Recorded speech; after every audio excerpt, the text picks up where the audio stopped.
नमस्कार। चंडीगढ़ से मैं चंद्रकला जैन आप सभी का अभिवादन करती हूँ। सबसे पहले चैनल जोरदार लगातार के संस्थापक श्री अशोक द्विवेदी जी का आभार व्यक्त करती हूँ। चकोर चतुर्वेदी जी की आभारी हूँ, जिनकी वजह से इस चैनल पर मुझे आज अपनी रचना प्रस्तुत करने का अवसर मिला है। मैं अपने सभी कवि भाइयों का भी अभिनंदन करती हूँ और सभी श्रोताओं का स्वागत करती हूँ। प्रस्तुत है मेरी रचना गांव मेरा कितना प्यारा। गांव यूँ तो बदल रहे हैं, लेकिन फिर भी आज भी हम बड़े शहरों में रहने वाले लोगों को गांव अपनी तरफ आकर्षित करता है। क्यों करता है, इसी पर आधारित है मेरी यह रचना। कृपया सुनिएगा। गांव मेरा कितना प्यारा, गांव मेरा यूँ तो बदल रहा है। गांव मेरा यूँ तो बदल रहा है, आधा शहर बन रहा है। वाईफाई इंटरनेट के तार घरों के अंदर पहुँचे हुए हैं। फ्रिज टीवी तो पुरानी बात है। मोबाइल पर सबसे सबकी होती सुप्रभात है। मोबाइल पर सबसे सबकी होती सुप्रभात है। फिर भी देखिए गांव और शहर में क्या अंतर है, इसी को रेखांकित करती है मेरी यह रचना। फिर भी सामने पड़ने पर कभी पाँव छूकर और कभी मुस्कुराकर होती बात है।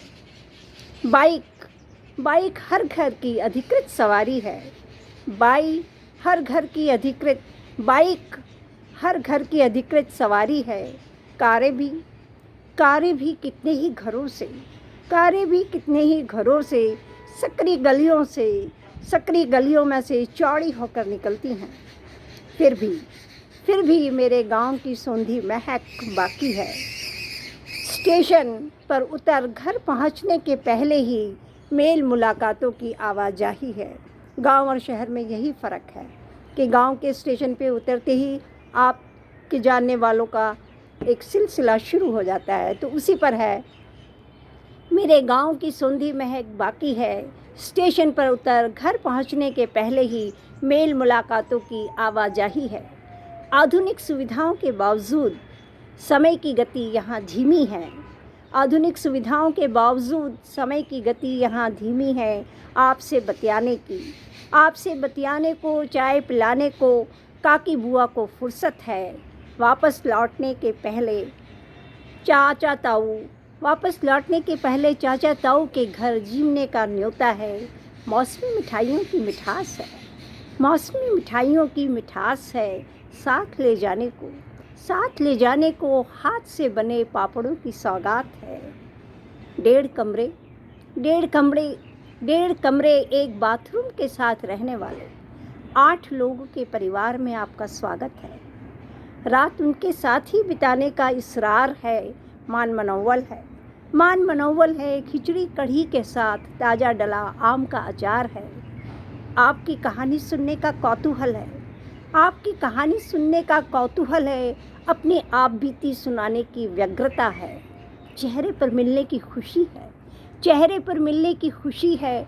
आपके साथ अपना समय बांटने का अपनापन है। यह ठीक है कि यहाँ आज भी पुराने ढंग के मकान हैं, बेतरतीब सी गलियाँ हैं, कूड़े के ढेर हैं, खुली बहती नालियाँ हैं, झोला छाप डॉक्टर हैं। इलाज करवाने पास के गांव भागना पड़ता है। फिर भी पल भर में कार, टैक्स, लोग, भोजन, पैसे सभी जुट जाते हैं। आपको लगता ही नहीं आप अकेले हैं, वक्त के मारे हैं। आपके साथ आपसे जुड़े जब इतने गहरे सहारे हैं। वाकई शहर से जब भी गांव आता हूँ, मन में चुपके से गुनगुनाता हूँ, कुछ भी कहो गांव मेरा प्यारा है। ज़िंदगी का इससे गहरा नाता है। तो शहर और गांव में यही अंतर आज भी है। गांव का अपनापन आज भी याद आता है। बहुत हार्दिक धन्यवाद। आपने मेरी रचना सुनी, आशा है आपको पसंद आई होगी। धन्यवाद।